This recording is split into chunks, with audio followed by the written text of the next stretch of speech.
क्या आपने कभी सोचा है, अगर एक दिन सब कुछ चला जाए, परिवार, आजादी, आराम, तो क्या तब भी हम जिंदगी में कोई मतलब ढूंढ सकते हैं?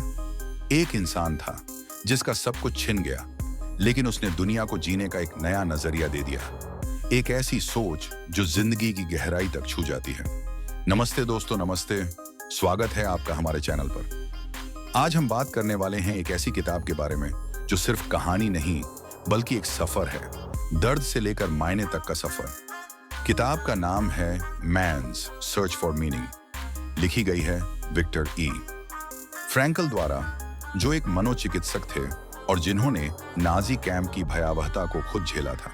इस किताब की पृष्ठभूमि है द्वितीय विश्व युद्ध का समय। विक्टर फ्रैंकल एक ऑस्ट्रियन साइकियाट्रिस्ट थे जिन्हें नाजियों ने ऑश्विट्ज और दूसरे कॉन्सेंट्रेशन कैंप्स में भेज दिया था। वहां उन्होंने सब कुछ खो दिया, अपनी फैमिली, अपना घर, अपनी आजादी। लेकिन सबसे चौंकाने वाली बात यह थी कि उन्होंने हर दर्द, हर तकलीफ के बीच भी एक चीज देखी, जीवन का अर्थ। और यही खोज उनकी जिंदगी की सबसे बड़ी उपलब्धि बनी। किताब दो हिस्सों में बंटी है। पहला हिस्सा उनके कैंप के अनुभवों का है और दूसरा हिस्सा है उनकी मनोवैज्ञानिक थ्योरी लोगोथेरेपी का, जो कहती है जिंदगी का सबसे बड़ा मकसद है उसका मतलब ढूंढना। जब फ्रैंकल पहली बार कैंप में पहुंचे तो उन्होंने देखा कि वहां इंसान बस एक नंबर बन चुका था। लोगों के पास न कपड़े थे, न खाना, न कोई उम्मीद। हर किसी के मन में बस एक सवाल था, क्या मैं कल तक जिंदा रहूंगा? शुरुआत में हर कैदी सदमे में था। यकीन नहीं हो रहा था कि यह सब सच है। फिर आई बेहिसी की अवस्था, जहां दर्द इतना आम हो गया कि लोगों के जज्बात मर गए। और जब कैंप खत्म हुआ और लोग आजाद हुए तो उन्हें लगा कि अब सब ठीक हो जाएगा।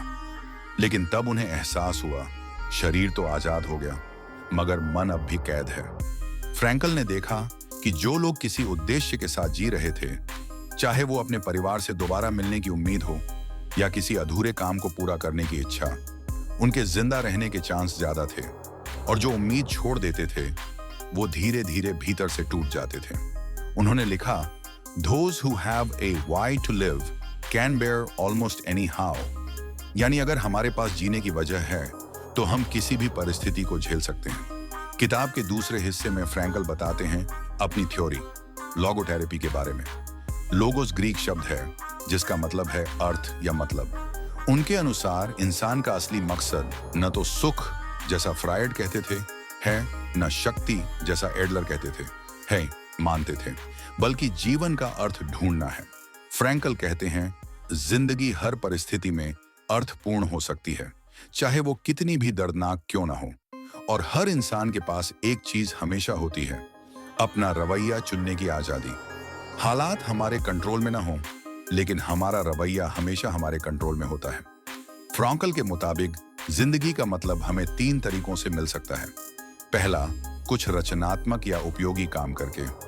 दूसरा, किसी व्यक्ति या अनुभव को महसूस करके, जैसे प्यार, संगीत, कला। और तीसरा, जब हम दुख का सामना करते हैं तब अपने रवैये से उसमें भी मायने ढूंढना। उन्होंने लिखा है, When we are no longer able to change a situation, we are challenged to change ourselves। सोचिए, कितनी बार हम चाहते हैं कि हालात बदल जाएं, लेकिन वो नहीं बदलते और तब हम टूट जाते हैं। पर फ्रैंकल कहते हैं शायद समस्या हालात में नहीं, हमारे नजरिए में है।